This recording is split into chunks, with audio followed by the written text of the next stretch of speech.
Do you know what? He's about to come out. So 2, 1, 2, 3, 4, 5, 6.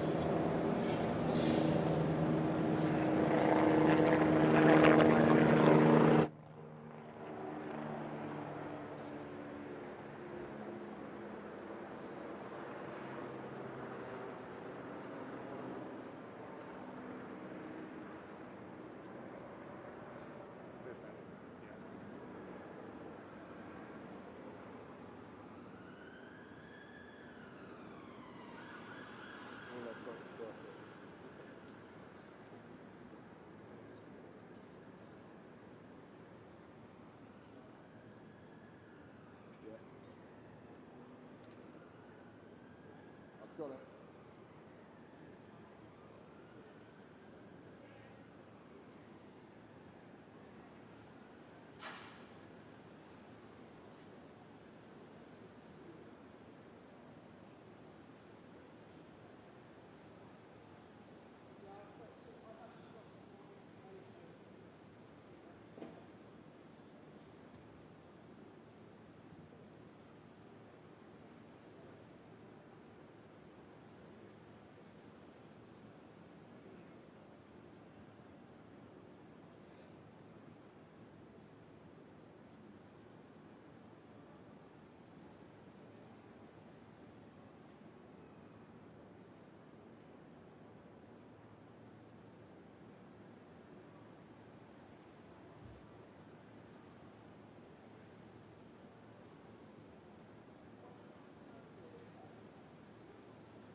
One, 2, 3, 4, 5, 6.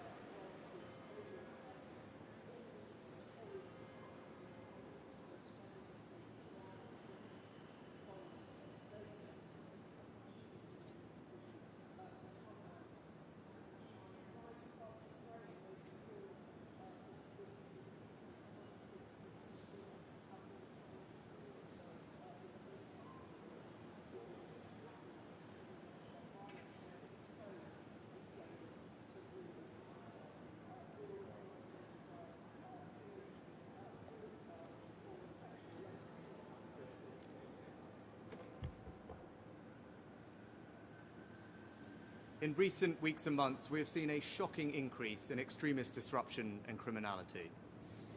What started as protests on our streets has descended into intimidation, threats, and planned acts of violence.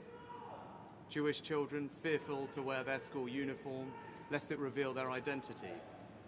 Muslim women abused in the street for the actions of a terrorist group they have no connection with. Now our democracy itself is a target. Council meetings and local events have been stormed. MPs do not feel safe in their homes. Long-standing parliamentary conventions have been upended because of safety concerns.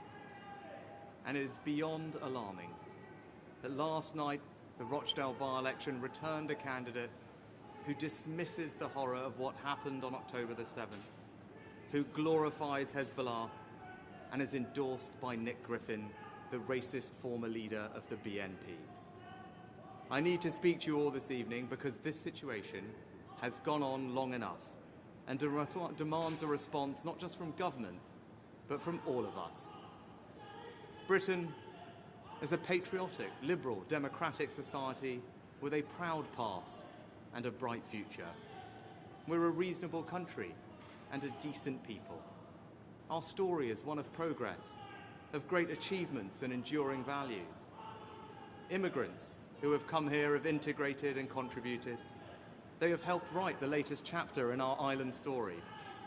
They have done this without being required to give up their identity. You can be a practicing Hindu and a proud Briton as I am, or a devout Muslim and a patriotic citizen as so many are, or a committed Jewish person and the heart of your local community, and all underpinned by the tolerance of our established Christian church. We are a country where we love our neighbours and we are building Britain together. But I fear that our great achievement in building the world's most successful multi-ethnic, multi-faith democracy is being deliberately undermined. There are forces here at home trying to tear us apart. Since October the 7th, there have been those trying to take advantage of the very human angst that we all feel about the terrible suffering that war brings to the innocent, to women and children, to advance a divisive, hateful ideological agenda. On too many occasions recently, our streets have been hijacked by small groups who are hostile to our values and have no respect for our democratic traditions. Membership of our society is contingent on some simple things: that you abide by the rule of law, and that change can only come through the peaceful democratic process. Threats of violence and intimidation are alien to our way of doing things. They must be resisted at all times. Nearly everyone in Britain supports these basic values, but there are small and vocal hostile groups who do not. Islamist extremists and the far right feed off and embolden each other. They are equally desperate to pretend that their violence is somehow justified, when actually these groups are two sides of the same extremist coin. Neither group, except that change in our country can only come through the peaceful democratic process. Both loathe the pluralist modern country we are. Both want to set Britain against Britain, to weaponize the evils of anti-Semitism and anti-Muslim hatred for their own ends. The faith of Islam, peacefully practiced by millions of our fellow citizens, is emphatically not the same thing as the extremist political ideology of Islamism, which aims to separate Muslims from the rest of society. Islamist extremists and far-right groups are spreading a poison. That poison is extremism. It aims to drain us of our confidence in ourselves as a people and in our shared future. They want us to doubt ourselves, to doubt each other, to doubt our country's history and achievements. They want us to accept a moral equivalence between Britain and some of the most despicable regimes in the world. They want us to believe that our country, and the West more generally, is solely responsible for the world's ills, and that we, along with our allies, are the problem. In short, they want to destroy our confidence and hope. We must not allow that to happen. When these groups claim that Britain is and has been on the wrong side of history, we should reject it and reject it again. No country is perfect, but I am enormously proud of the good that our country has done. Our place in history is defined by the sacrifices our people have made in the service of their own freedom and that of others. And when these groups tell our children that they cannot and will not succeed because of who they are, when they tell children that the system is rigged against them or that Britain is a racist country, this is not only a lie, but a cynical attempt to crush young dreams and turn impressionistic minds against their own society. I stand here as our country's first non-white Prime Minister, leading the most diverse government in our country's history, to tell people of all races, all faiths, and all backgrounds. It is not the colour of your skin, the God you believe in, or where you were born that will determine your success, but just your own hard work and endeavour. And we must be prepared to stand up for our shared values in all circumstances, no matter how difficult. And I respect that the police have a tough job in policing the protests we have seen, and that they are operationally independent. But we must draw a line. Yes, you can march and protest with passion. You can demand the protection of civilian life. But no, you cannot call for violent jihad. There is no context in which it can be acceptable to beam anti-Semitic tropes onto Big Ben in the middle of a vote on Israel-Gaza. And there can be no cause that you can use to justify the support of a prescribed terrorist group like Hamas. And yes, you can freely criticize the actions of this government, or indeed any government. That is a fundamental democratic right. But no, you cannot use that as an excuse to call for the eradication of a state or any kind of hatred or anti-Semitism. This week, I've met with senior police officers and made clear it is the public's expectation that they will not merely manage these protests, but police them. And I say this to the police: we will back you when you take action. But if we are asking more of the police, we in government must also back up that call with action. To that end, this month the government will implement a new, robust framework for how it deals with this issue, to ensure that we are dealing with the root causes of this problem, and that no extremist organisations or individuals are being lent legitimacy by their actions and interactions with central government. You cannot be part of our civic life if your agenda is to tear it down. We will redouble our support for the Prevent programme to stop young minds being poisoned by extremism. We will demand that universities stop extremist activity on campus. We will also act to prevent people entering this country whose aim is to undermine its values.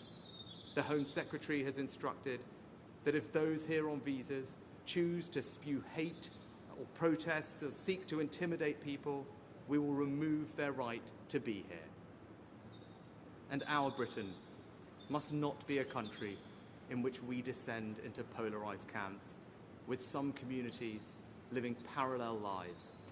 It is not enough to live side by side. We must live together, united by shared values and a shared commitment to this country. And I want to speak directly to those who choose to continue to protest. Don't let the extremists hijack your marches. You have a chance in the coming weeks to show that you can protest decently, peacefully, and with empathy for your fellow citizens.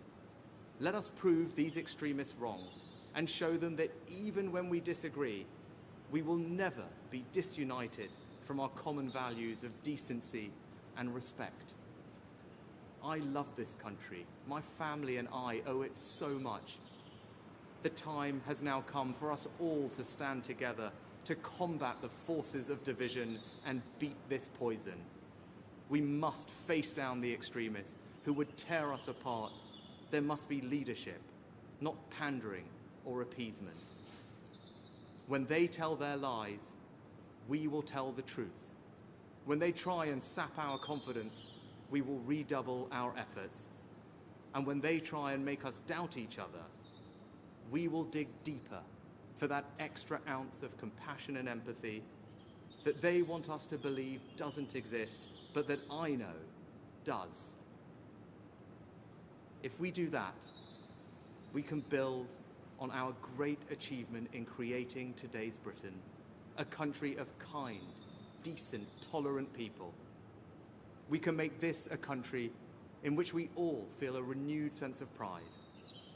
This is our home.